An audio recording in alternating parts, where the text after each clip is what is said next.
Hello students. बच्चे, आज हमने नेक्स्ट टॉपिक करना है हमारे बैंकिंग चैप्टर का, that is the central bank और उसके क्या क्या फंक्शंस हैं। क्या तो एज यू ऑल नो कि सेंट्रल बैंक कौन सा होता है, आपका एपेक्स बैंक होता है जिसके अंडर आपके सारी बैंकिंग सिस्टम आती है। क्या और उसका मेन रोल क्या होता है? नोट इशू करना। क्या यही एक क्या है, एक सोल एजेंसी है जो क्या करती है, नोट इशू करती है। क्या अब it serve as a banker to the government and manage forex मतलब foreign exchange reserve of the country. क्या अब वो क्या कह रहे हैं कि जो सेंट्रल बैंक है वो किसका बैंक है? एज अ गवर्नमेंट का, मतलब जितनी भी गवर्नमेंट की ट्रांजेक्शन्स होती हैं वो कहाँ होती हैं? आरबीआई में होती है। और आरबीआई ही है जो क्या करता है, फॉरेन एक्सचेंज को, फॉरेन रिजर्व को क्या करके रखता है, मैनेज करता है। फॉरेन रिजर्व क्या होता है बच्चे? कि किसी भी अदर कंट्री की करेंसी होना। क्लियर? उसको हम क्या बोलते हैं? Foreign exchange. तो अब इंडिया का कौन सा है सेंट्रल बैंक हमारा? That is RBI reserve bank of India, जिसका हेडक्वार्टर्स कहाँ पे है? मुंबई में। क्लियर? अब जो मेनली जो हमने ये चीज़ करनी है that is functions of central bank. और बच्चे इसके जो फंक्शंस हैं वो बहुत इंपॉर्टेंट हैं। इंडिविजुअली भी आपको 3 मार्क्स में इसका कोई भी फंक्शन आ सकता है। क्लियर? तो कोई भी इससे रिलेटेड प्रॉब्लम हो तो प्लीज़ पूछ लेना। अब देखो फर्स्ट वन आया, आप सबको क्लियर होगा, that is bank of issuing notes. अब इंडिया में आरबीआई है जो क्या करता है, करेंसी या नोट जो है क्या करता है, इशू करता है। क्लियर? कोई अदर बैंक्स तो नहीं होते। इस अदर बैंक क्या करते हैं, सिर्फ उसके अंडर काम करते हैं, सिर्फ क्रेडिट क्रिएट करते हैं। जैसे कि हमने प्रीवियस वीडियो में देखा था कि जो कमर्शियल बैंक्स है वो क्या करती है, सिर्फ और सिर्फ क्रेडिट क्रिएट करती हैं। ठीक है, लोगों को पैसा देती हैं या लोगों के पैसों को अपने पास रखती है। बट वो जो पैसा है वो कहाँ से आता है, वो कौन इशू करके देता है, वो कौन करता है? सेंट्रल बैंक करके देता है हमें। क्लियर? तो अब जैसे देखो, central bank has the exclusive right, means monopoly right. सिर्फ मोनोपली है किसकी? इशूइंग नोट करने में आरबीआई की। मोनोपली राइट मतलब सिर्फ एक सिंगल पर्सन का राइट। इसको क्या बोला जाता है? Currency authority function. Clear? Currency authority function मतलब कि करेंसी को जो इशू करना है उसकी अथॉरिटी किसको दी गई है? सिर्फ और सिर्फ सेंट्रल बैंक को दी गई है। और ये जो नोट्स होते हैं ये आपके इशूड होते हैं by the central bank, are an unlimited legal tender. इस चीज़ को समझो बच्चे, अनलिमिटेड लीगल टेंडर मतलब कि ये हमारे ऊपर एक लीगल बाउंडिंग है। मतलब नोट्स, अब सपोज कर लो कि अगर हम किसी पर्सन को नोट दे, ठीक है ना, 100 रुपये का नोट दे या 500 का, तो वो क्या है, उस चीज़ से डिनाई नहीं कर सकता, वो रिफ्यूज़ नहीं कर सकता। ये क्या है, एक लीगैलिटी है हम पर। अनलिमिटेड मतलब अब हमें क्या है, इसी ही करेंसी को क्या है, यूज़ करना है अपने को किसी भी फंक्शन के लिए। क्लियर? तो इसलिए हम इसको बोलते हैं अनलिमिटेड लीगल टेंडर। क्लियर हुआ first point, that is bank of issuing notes. Next point देखो बच्चे, आपका नेक्स्ट पॉइंट आता है आपका, that is banker of to the government. और जो सेंट्रल बैंक है वो क्या है आपका?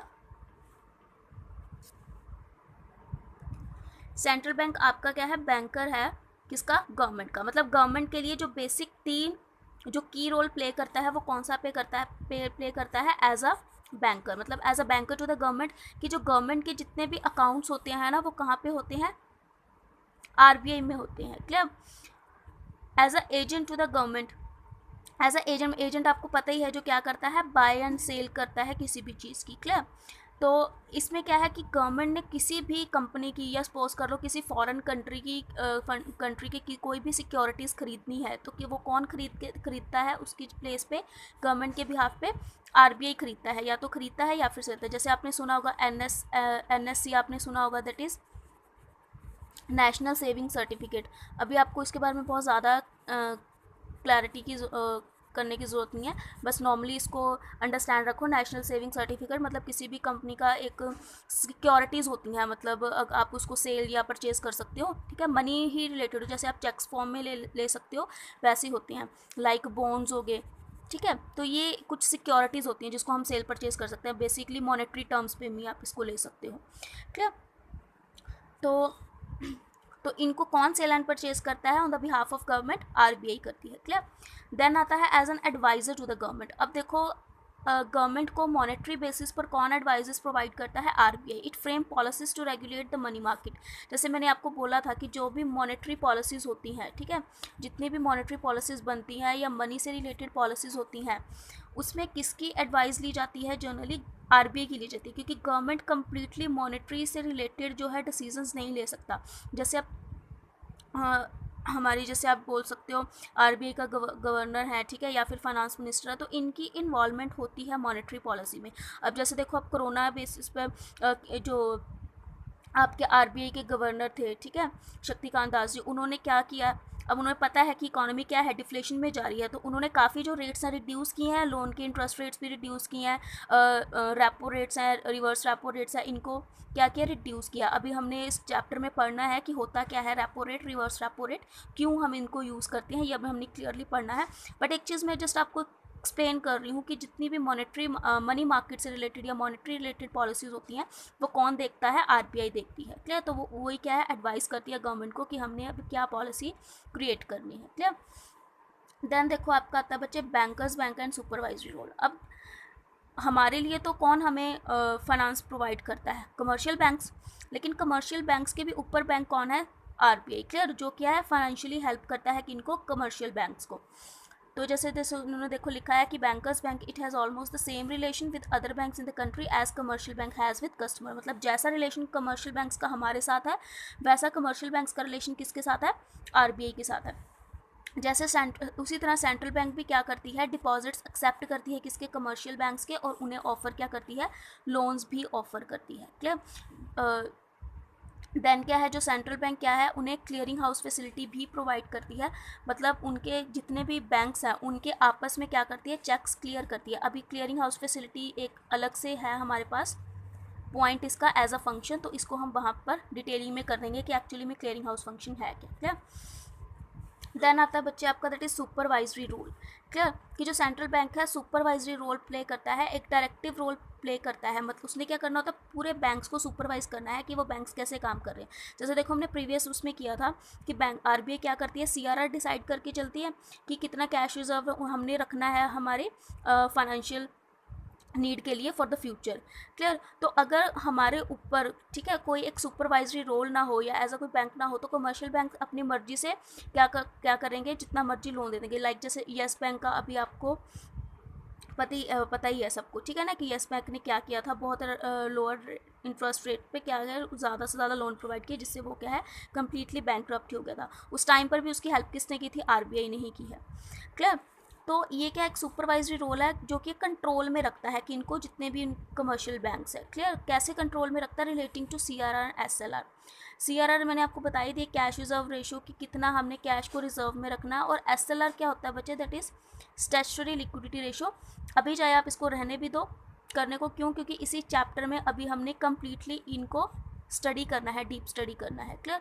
तो इसको जस्ट नॉर्मल एक रो की एक सुपरवाइजरी रोल प्ले करता है आरबीआई, इन दोनों को कंट्रोल करके क्या करता है? वो कम्प्लीटली कमर्शियल बैंक्स को कंट्रोल करता है। क्लियर? देन देखो बच्चे, देन आपका आता है that is lender of the last resort. अब lender of the last resort का मतलब, लास्ट रिजॉर्ट मतलब जब हमारे पास कोई चांस नहीं है कहीं से भी पैसा आने का, तो वही चीज़ है। अगर जब कमर्शियल बैंक्स के पास कोई भी फाइनेंशियल अकोमोडेशन नहीं रहती, मतलब उसको किसी और बैंक से भी क्या है, कोई फाइनेंशियल नीड प्रोवाइड उसकी नहीं होती, तो एट लास्ट वो कहाँ अप्रोच करता है? आरबीआई के पास अप्रोच करता है। आरबीआई से वो क्या लेता है? लोन्स लेता है। ठीक है?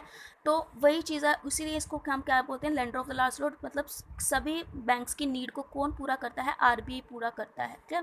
That is that the bank system of the country does not suffer. और आरबीआई इन सिचुएशन में क्या है, ये एक एमरजेंसी सिचुएशन है, तो इसमें उनकी हेल्प करता है ताकि कोई भी जो बैंकिंग सिस्टम है वो क्या है, सेटबैक ना हो सके, मतलब वो डाउनफॉल ना जा सके, और प्रॉपरली मार्केट में क्या है, मनी स्टेबल चलती रहे। क्योंकि कमर्शियल बैंक्स के थ्रू ही मनी किसके पास जानी है? पीपल के पास। अगर कमर्शियल बैंक्स के पास ही पैसा नहीं होगा तो आपकी जो मनी मार्केट है वो क्या है, ईजिली फ्लो नहीं करेगी। तो सेंट्रल बैंक का ये की रोल होता है उनमें स्टेबिलिटी क्रिएट करना। क्लियर?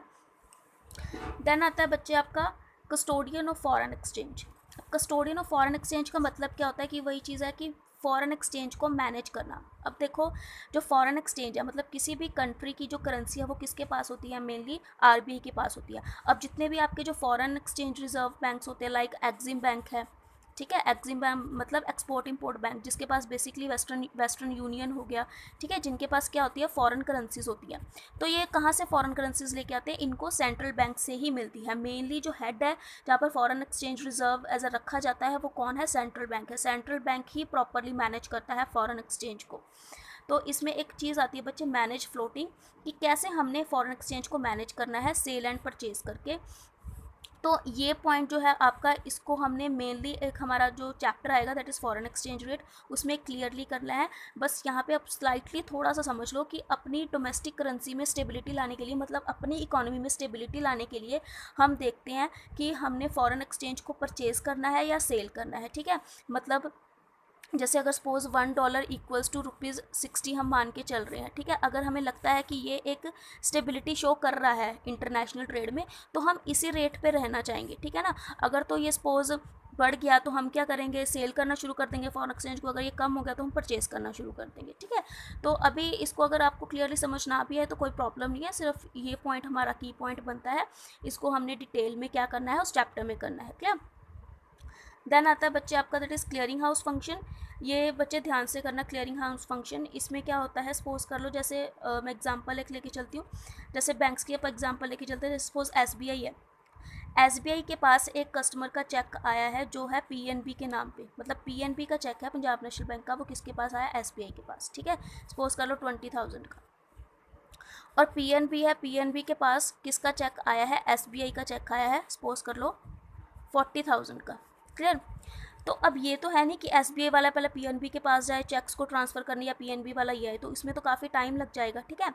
तो इस चीज़ को कौन क्लियर करता है, RBI। क्योंकि देखो अब जितने भी कमर्शियल बैंक्स हैं, जैसे मैंने आपको बोला था, उन सबके अकाउंट्स किसके पास होते हैं, RBI के पास होते हैं।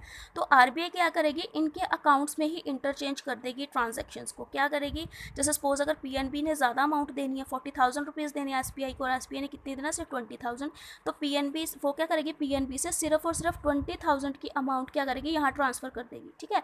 20,000 ऑलरेडी है इसके पास, तो टोटल कितना हो गया इसका, अगेन 40,000, और इसके पास कितना बच जाएगा, सिर्फ और सिर्फ 20,000। क्लियर। ये नहीं है कि इससे पहले 20,000 इसको देगी, या फिर इससे इसको 40,000 रुपये की देगी, नहीं। जो बैलेंस होगा, ठीक है ना, जो ट्रांजैक्शन का बैलेंस होगा वो, अब जैसे इसके पास 20,000 रुपये ज़्यादा है किसके, SBI के, तो यहाँ से ये ट्रांसफ़र हो जाएंगे 20,000, ठीक है। तो ये कौन करता है, RBI करती है।